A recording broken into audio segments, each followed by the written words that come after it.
我上手了，哦，số lâu chọn sổ con à?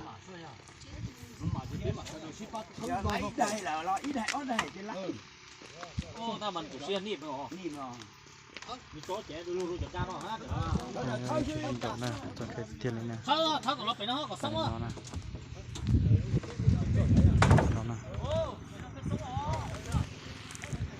xin đó thì tiền này nè quật tàu đi nói nè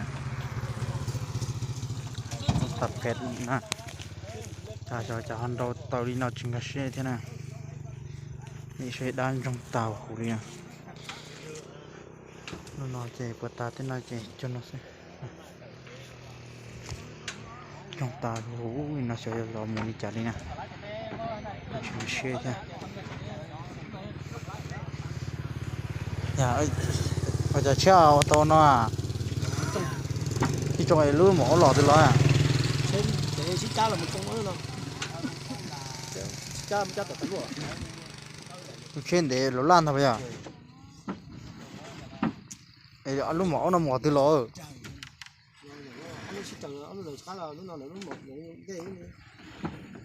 lúc nào anh thấy chị lúc nào là mỏ cá lúc nào là luôn tất cả thì lỗ lan là trong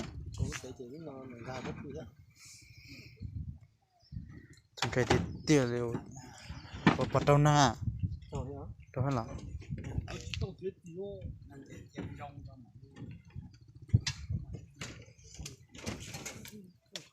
Thế là cái cho hơn, thế là cái cho đầu tư có tới khỏi rong mà là khó tăng.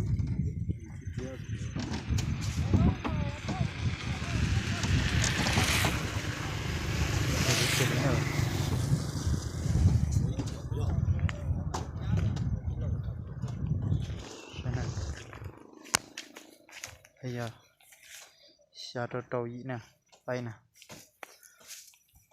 trong cái thì lộn trong tàu của linh nè chỉ thấy ta trong cái thì liu đơn được tỷ lệ nó nè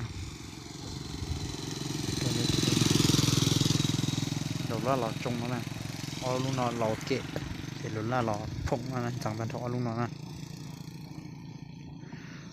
ra chỉ đặt tay nó nè ba con nào có xấu nè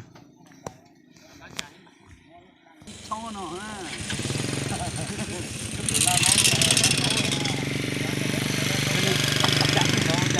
Cái lò trời cái chàng o với Hắn có kỹ rồi. Cái lò này cái lò chăm nó chi cái vấn đề này nhóc ok. đúng rồi giờ nhá để cái là nhã chi phải dễ Không phóng nó chế tao lo chế con nó á.